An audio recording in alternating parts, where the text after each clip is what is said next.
The law of service. The spirit of love, which is manifested as a perfect and rounded life, is the crown of being and the supreme end of knowledge upon this earth.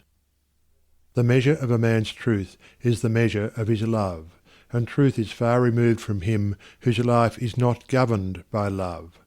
The intolerant and the condemnatory, even though they profess the highest religion, have the smallest measure of truth, while those who exercise patience, and who listen calmly and dispassionately to all sides, and both arrive themselves at, and incline others to thoughtful and unbiased conclusions upon all problems and issues, have truth in fullest measure. The final test of wisdom is this: how does a man live? What spirit does he manifest? How does he act under trial and temptation? Many men boast of being in possession of truth, who are continually swayed by grief, disappointment, and passion, and who sink under the first little trial that comes along. Truth is nothing if not unchangeable, and in so far as a man takes his stand upon truth does he become steadfast in virtue, does he rise superior to his passions and emotions and changeable personality. Men formulate perishable dogmas and call them truth. Truth cannot be formulated. It is ineffable and ever beyond the reach of intellect. It can only be experienced by practice. It can only be manifested as a stainless heart and a perfect life. Who then, in the midst of the ceaseless pandemonium of schools and creeds and parties, has the truth? He who lives it. He who practices it.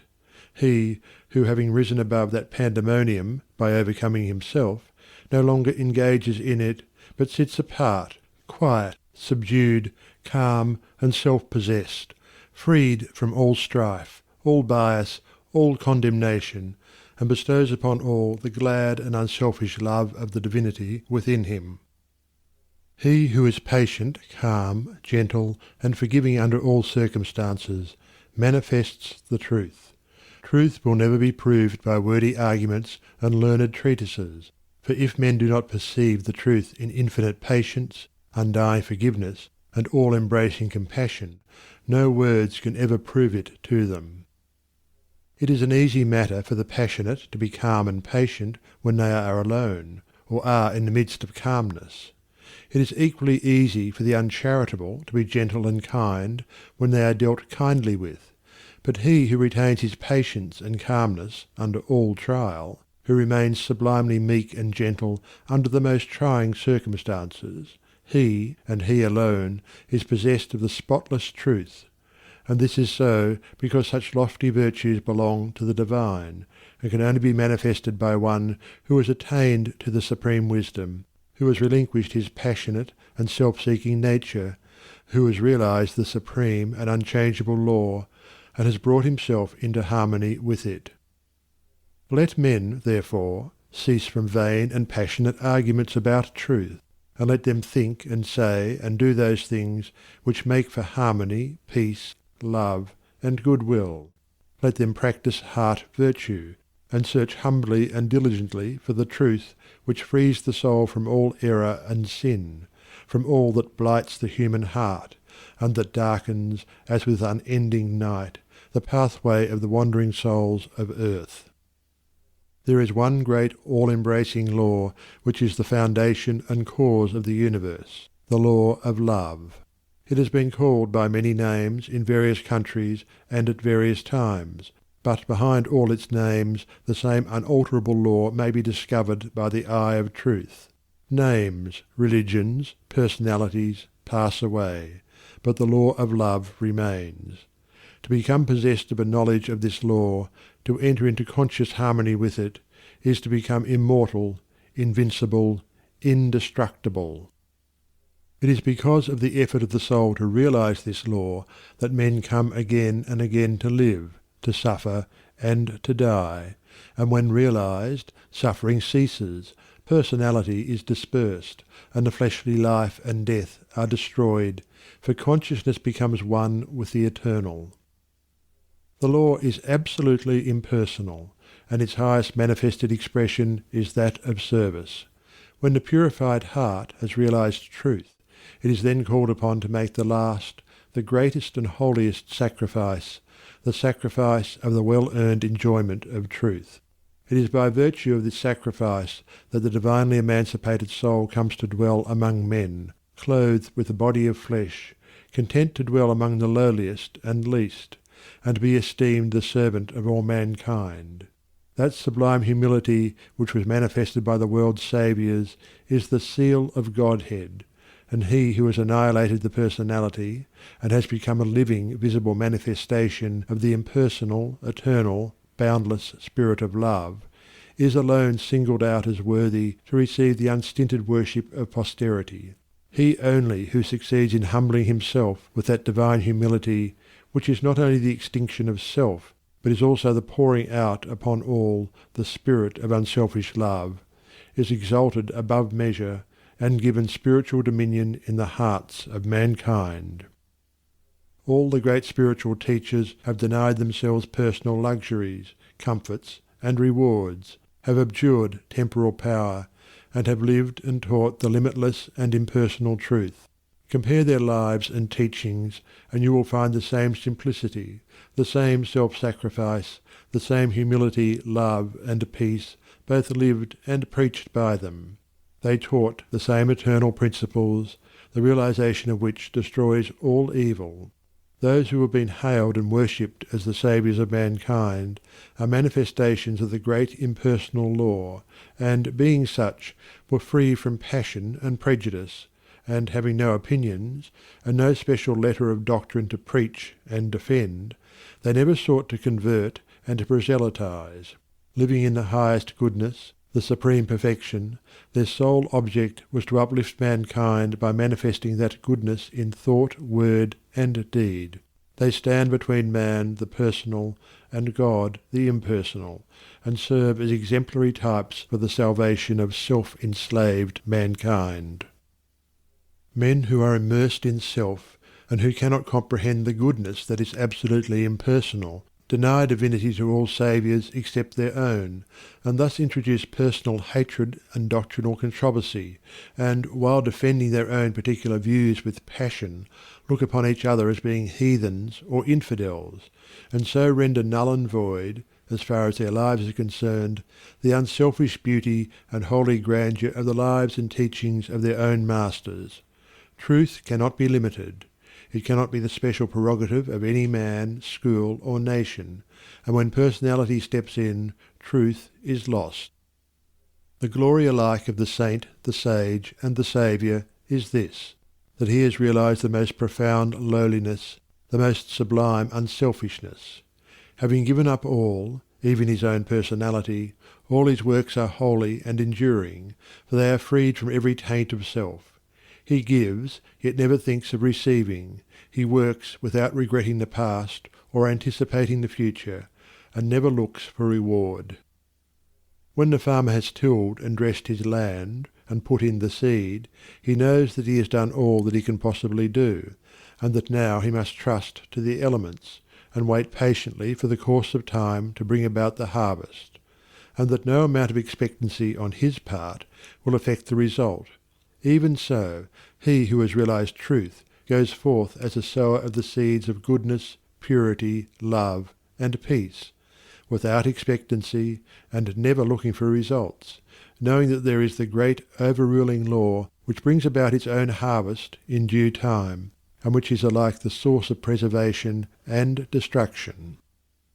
Men, not understanding the divine simplicity of a profoundly unselfish heart, look upon their particular saviour as a manifestation of a special miracle, as being something entirely apart and distinct from the nature of things, and as being, in his ethical excellence, eternally unapproachable by the whole of mankind. This attitude of unbelief, for such it is, in the divine perfectibility of man paralyses effort, and binds the souls of men as with strong ropes to sin and suffering. Jesus grew in wisdom, and was perfected by suffering. What Jesus was, he became such. What Buddha was, he became such. And every holy man became such by unremitting perseverance in self-sacrifice. Once recognize this. Once realize that by watchful effort and hopeful perseverance you can rise above your lower nature, and great and glorious will be the vistas of attainment that will open out before you.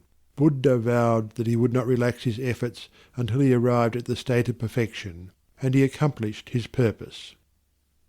What the saints, sages, and saviours have accomplished, you likewise may accomplish, if you will only tread the way which they trod and pointed out, the way of self-sacrifice, of self-denying service.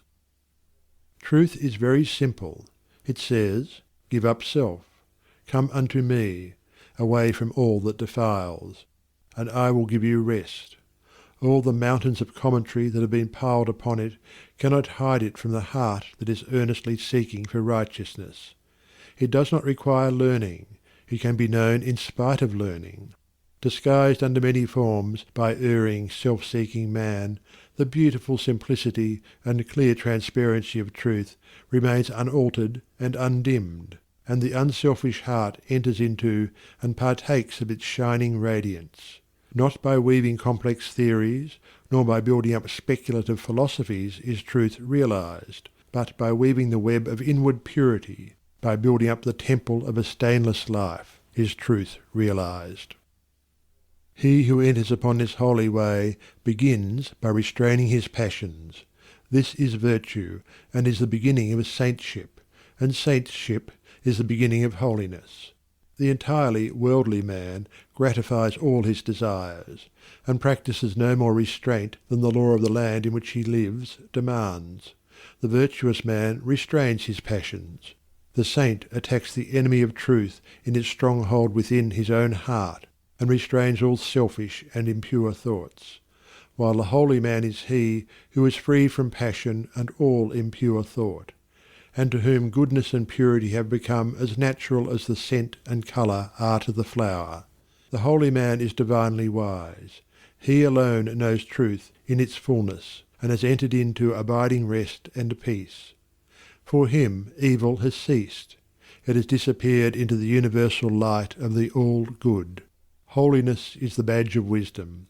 Said Krishna to the Prince Arjuna, "Humbleness, truthfulness, and harmlessness, patience and honour, reverence for the wise, purity, constancy, control of self, contempt of sense delights, self-sacrifice, perception of the certitude of ill in birth, death, age, disease, suffering, and sin, an ever-tranquil heart in fortune's good and fortune's evil, endeavours resolute to reach perception of the utmost soul, and grace to understand what gain it were so to attain.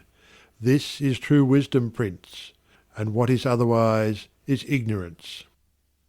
Whoever fights ceaselessly against his own selfishness, and strives to supplant it with an all-embracing love, is a saint, whether he live in a cottage or in the midst of riches and influence, or whether he preaches or remains obscure. To the worldling, who is beginning to aspire towards higher things, the saint, such as a sweet Saint Francis of Assisi or a conquering Saint Anthony, is a glorious and inspiring spectacle. To the saint, an equally enrapturing sight is that of the sage, sitting serene and holy, the conqueror of sin and sorrow, no more tormented by regret and remorse, and whom even temptation can never reach. And yet even the sage is drawn on by a still more glorious vision, that of the Saviour actively manifesting his knowledge in selfless works, and rendering his divinity more potent for good by sinking himself in the throbbing, sorrowing, aspiring heart of mankind.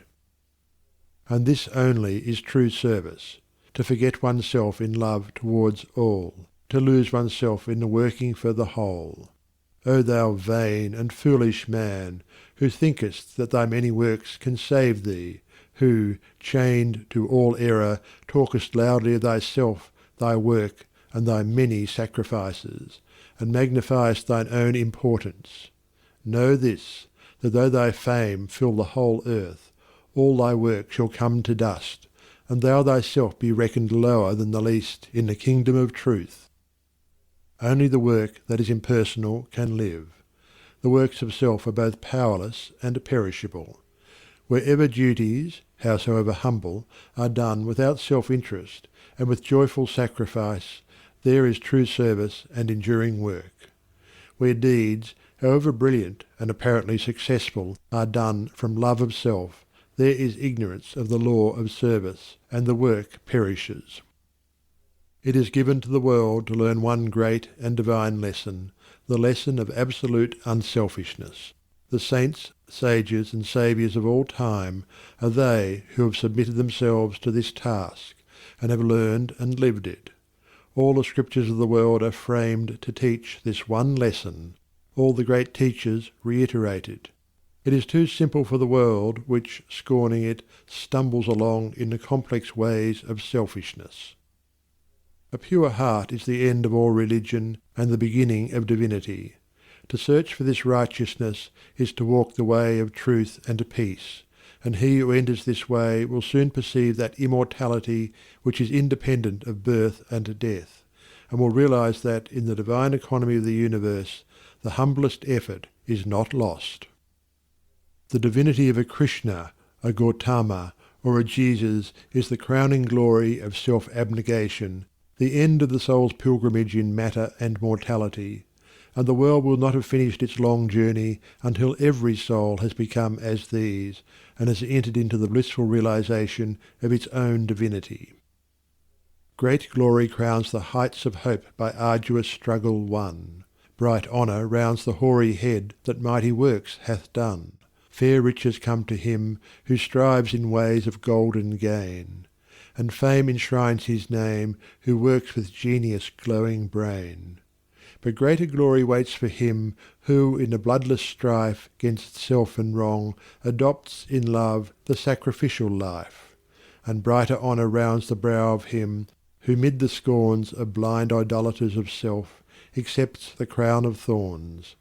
And fairer, purer riches come to him who sweetly strives to walk in ways of love and truth to sweeten human lives. And he who serveth well mankind exchanges fleeting fame for light eternal, joy and peace, and robes of heavenly flame. End of section 6.